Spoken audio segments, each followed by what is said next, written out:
L'Europe a décidé de réglementer l'intelligence artificielle parce que l'intelligence artificielle, c'est une technologie qui advient de toute façon, qui se répand et qui provient des États-Unis et qui génère plus d'efficacité pour la production intellectuelle, mais en contrepoint des risques pour les droits fondamentaux.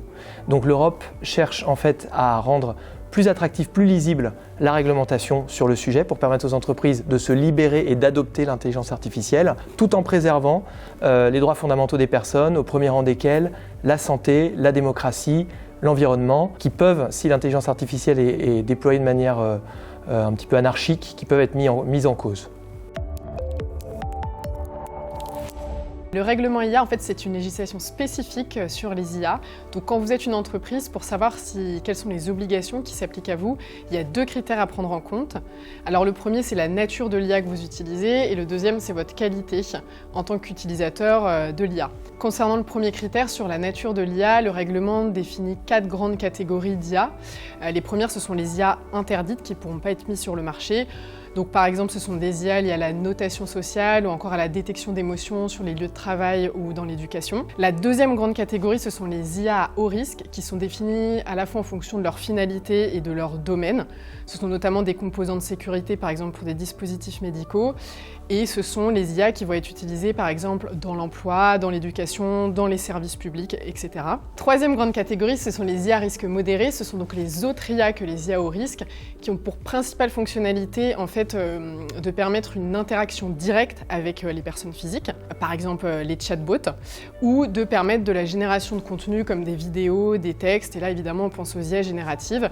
Il y a une sous-catégorie dans celle-là, ce sont les IA de modèle général qui sont évidemment les grandes IA qui sont mises aujourd'hui sur le marché, type ChatGPT. Donc une fois qu'on a ce premier critère, le deuxième c'est de savoir votre qualité. Et là il y a 4 grands acteurs, les distributeurs, les importateurs, les utilisateurs et les fournisseurs. Donc je précise juste que les utilisateurs, ce sont ceux qui utilisent à des fins professionnelles, donc surtout les sociétés qui sont concernées. Et après les fournisseurs, ce sont ceux qui mettent sur le marché des IA sous leur propre nom. Donc une fois que vous avez défini ces 2 critères-là, vous savez quelles sont les obligations qui vous sont applicables.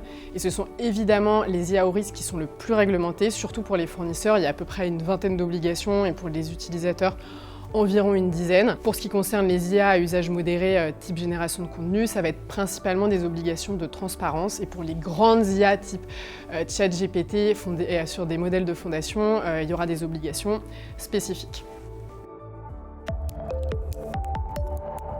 Oui.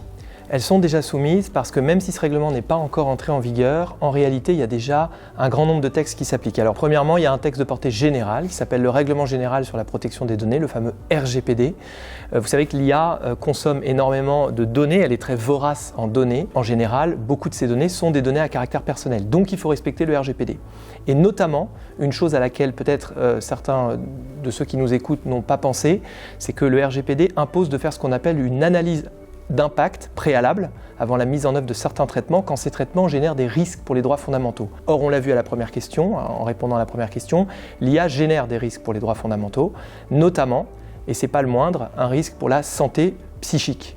Parce que quand on est très exposé au numérique, on est en risque potentiel d'épuisement, de dysrégulation émotionnelle, de stress chronique, etc. Il faut mener une AIPD, d'ores et déjà.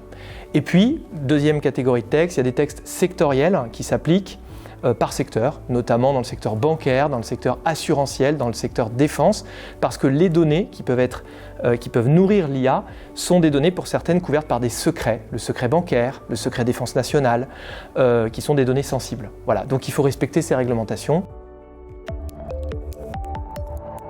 Mathieu et moi, nous sommes tous les deux avocats au sein du cabinet franco-allemand Klein Wehner, donc on intervient dans le département droit de l'immatériel. Et donc justement, on accompagne nos clients qui sont en fait des entreprises qui sont dans plusieurs domaines différents sur justement les problématiques liées aux nouvelles technologies, dont le développement de leurs IA. Et évidemment, on a bien conscience de la complexité législative aujourd'hui qui s'applique au numérique. En effet, il y a beaucoup de textes, hein. Il n'y a pas que le règlement IA, il y a aussi le DSA, par exemple le Data Act. d'impact. Nous, chez Klein Vénère, on accompagne en fait nos clients pour leur permettre de continuer en fait à innover en appréhendant cette complexité réglementaire, tout en leur permettant en fait d'innover dans le numérique de manière responsable et durable. Je compléterai en disant que la spécificité du cabinet, outre son quadrilinguisme, puisque nous sommes franco-allemand, italien, anglais, enfin nous travaillons dans les 4 langues, c'est l'importance que l'on donne à la R&D et à la veille. C'est-à-dire que notre département fait une veille très régulière, toutes les semaines, veille légale très approfondie, technologique et juridique, notamment sur le numérique. Et le cabinet a lancé, il y a maintenant plus d'1 an, un lab économie durable, donc un laboratoire en fait, où il y a plus de la moitié du cabinet qui travaille de manière pro bono entre guillemets, c'est-à-dire c'est de la R&D, et on défriche en fait tous les textes qui sont en train d'arriver et qui s'appliquent à tous ceux qui nous écoutent d'ailleurs, et qui vont orienter l'activité économique pour qu'elle soit davantage durable. Et c'est vrai que dans le numérique, le texte sur l'intelligence artificielle, le DMA, le DSA, le Data Act sont en fait des textes qui visent à rendre durable, soutenable le numérique d'hier.